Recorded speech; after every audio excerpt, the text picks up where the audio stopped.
Olá, gente boa, meus santos e minhas santas.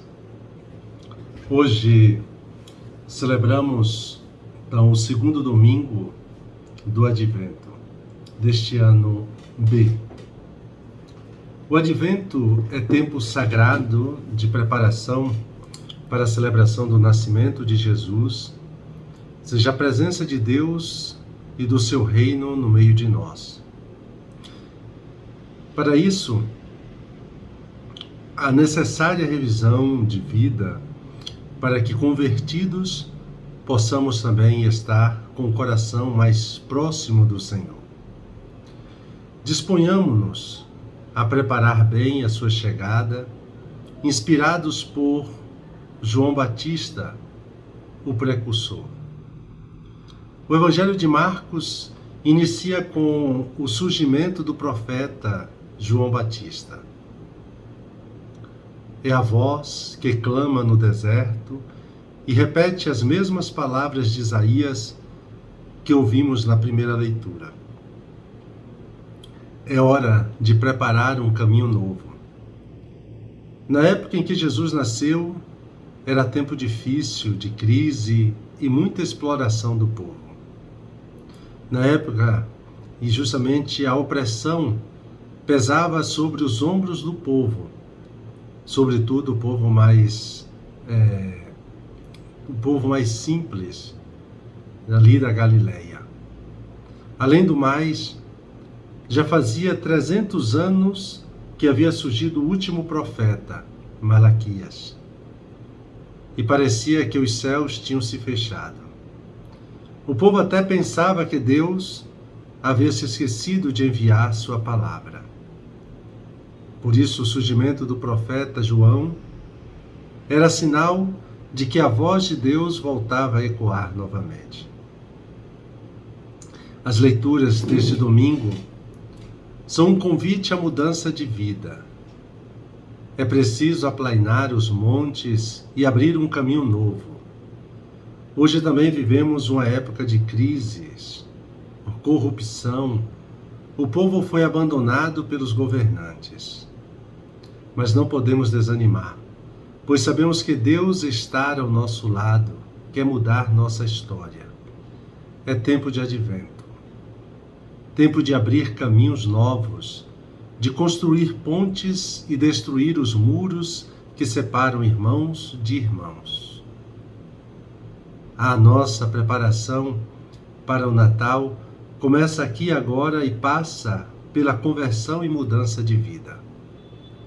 Preparai o caminho para o Senhor. Talvez seja este o primeiro chamado que nós cristãos devemos escutar hoje. O mais urgente e também decisivo. Estamos procurando fazer não poucas coisas, mas como preparar novos caminhos para o Senhor em nossas comunidades? Antes de mais nada, precisamos parar para detectar quais zonas da nossa vida não estão iluminadas pelo Espírito de Jesus. Podemos funcionar bem como uma comunidade religiosa ao redor do culto, mas continuar impermeáveis a aspectos essenciais do Evangelho, em que Jesus nos reconheceria hoje como seus discípulos e seguidores. De que forma? Além disso, precisamos discernir a qualidade evangélica daquilo que fazemos. A palavra de Jesus pode libertar-nos de alguns auto-enganos. Nem tudo que vivemos vem da Galileia. Se não somos um grupo configurado pelos traços essenciais de Jesus, o que somos exatamente? Ao longo deste novo ano litúrgico, nós cristãos seremos inspirados pelo evangelista Marcos a viver de modo sempre criativo e novo o seguimento de Jesus.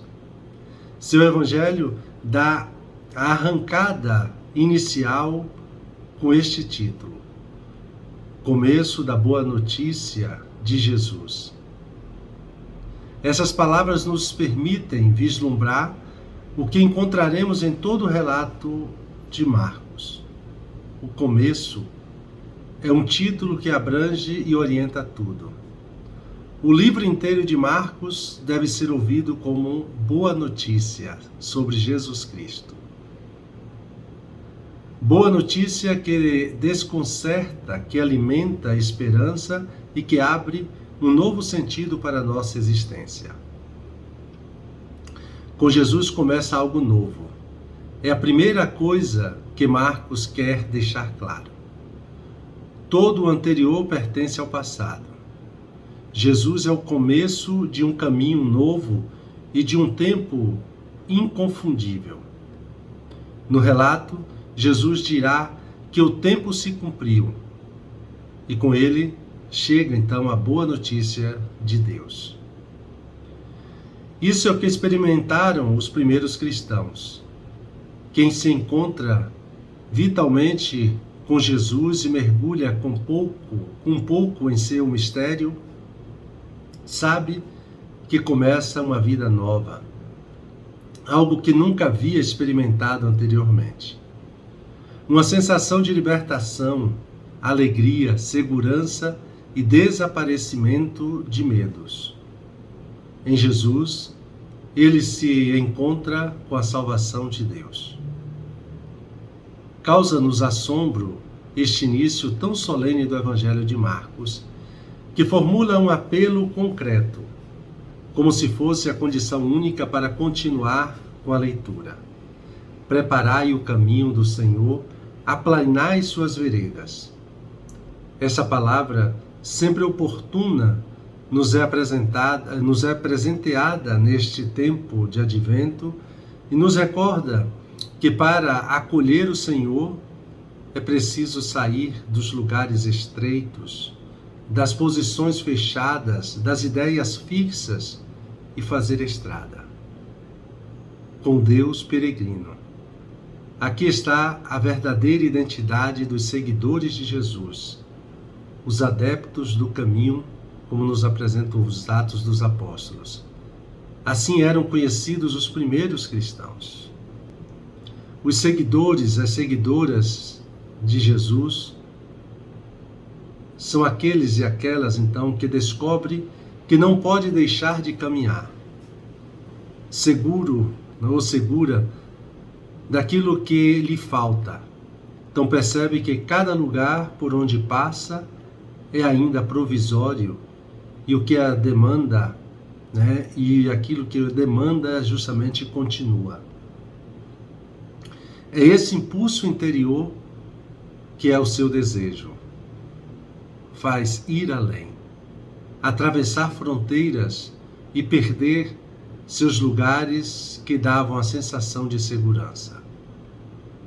O místico não habita em parte alguma. Ele é habitado, nos diz justamente Michel de Certeau. Fazer caminho não significa apenas deslocamento geográfico. As travessias nunca são apenas exteriores. Não é simplesmente na cartografia do mundo que o ser humano anda. Isso significa não perceber a profundeza do seu ser. Deslocar-se, querendo ou não, implica uma mudança de posição, uma expansão do próprio olhar, uma abertura ao novo, uma atenção justamente do ângulo habitual, uma adaptação a realidades, tempos e também linguagens, um encontro com o diferente, um diálogo tenso ou deslumbrado, que deixa necessariamente impressões muito profundas. A experiência do caminho é a experiência de fronteira e de espaço aberto que o ser humano precisa para ser ele próprio. Nesse sentido, a viagem é uma etapa fundamental da descoberta e da construção de si mesmo e do mundo. É a sua alma, que perambula descobre cada detalhe do mundo e olha tudo de novo como da primeira vez. A travessia é uma espécie de propulsor desse olhar novo e contemplativo. Por isso é capaz de introduzir na sua vida e nos seus planos, na sua organização, elementos sempre inéditos, que podem facilitar aquela transformação radical, que em vocabulário cristão chamamos conversão. A conversão supõe movimento e implica itinerância, capacidade para sair do espaço conhecido e atrever-se a pisar onde ainda não há confirmação de solo seguro. Conversão e movimento porque o imperativo está no plural, preparai, convidando-nos a encontrar com outros para realizar a missão a qual somos enviados. Assim nos convertemos em rastreadores da melhor senda, aquela que possibilita o cruzamento com outros caminhos, o encontro e o diálogo. Estamos decididos a percorrer os caminhos novos que a novidade de Deus nos apresenta? Ou nos entrincheiramos em estruturas caducas que perderam a capacidade de resposta? Caminhar é sair do centro, das seguranças da acomodação e ir em busca das surpresas, das novas descobertas. Implica arriscar, ter ousadia, não ter medo de fazer a travessia para o outro lado.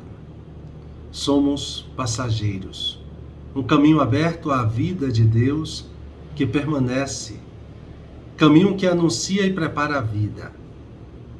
Por isso precisamos, mais do que nunca, da figura do profeta. Autênticos profetas que, sem medo e partindo da sua experiência de Deus, nos ajudam a encontrar o verdadeiro caminho. Pessoas que, por sua dedicação e experiência pessoal, possam lançar alguma luz nesse emaranhado de caminhos que se entrecruzam e que a imensa maioria são sendas perdidas que não levam a lugar nenhum. A humanidade deveria ser caminho de vida e jamais caminho de morte. Caminhantes somos todos no mesmo percurso, no mesmo voo, no mesmo barco. Mas temos esquecido nossa condição de nômades do tempo e da vida, peregrinos de Deus, pensando que podemos construir, com a ajuda do mesmo Deus, uma casa permanente sobre o mundo, um tabernáculo perpétuo onde repousar,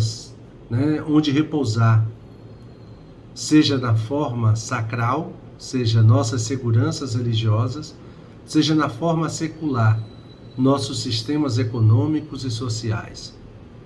Mas as condições dos tempos e, de um modo especial, a experiência mesma do Evangelho nos fizeram descobrir que somos nômades do tempo e peregrinos de Deus, para além de todas as formas e estruturas que fomos criando ao longo da história.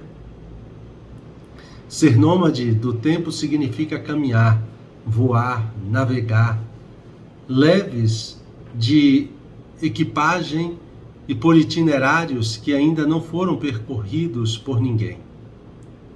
Não como aves migratórias que vão e voltam por rotas pré-fixadas na mesma evolução do tempo, pelas estações e pelos ventos da terra. Somos nós, seres humanos, somos verdadeiros nômades da criação, pois para continuar existindo precisamos abrir por terra, por mar e ar, ou seja, por nós mesmos no interior da nossa humanidade os caminhos que ainda não existem, pois nós mesmos os traçamos. Caminhantes somos e assim o tempo do advento nos leva para fora dos pequenos lugares de refúgio que fomos edificando, para amar, viver e morrer no descampado, como Jesus, enquanto buscamos e esperamos a cidade futura. Assim caminhamos com Ele, sabendo que nem o outro viu e nem o outro ouviu o que poderemos olhar e escutar se continuamos caminhando com Jesus. Neste advento, não somos simples espectadores, mas sim criadores de futuro, ou seja, de nós mesmos em Deus. Como cristãos, cremos que nossa vida não está escrita, mas que precisamos escrevê-la, nós em Deus e com Deus. Por isso somos advento. Vivemos em estado de advento. E dando continuidade a esse nosso momento de oração, me coloco na presença de Deus. Recolho-me imaginando o lugar, o deserto, além do Jordão, onde João batiza e todos acorrem a ele. Peço ao Senhor aquilo que quero, as disposições de desejo e espera do Batista. E buscando tirar proveito, vejo, escuto e olho as pessoas, quem são, o que dizem, o que fazem. E comparo meus desejos mais profundos com a expectativa bíblica da justiça e da liberdade. Um santo e abençoado domingo para todos e todas.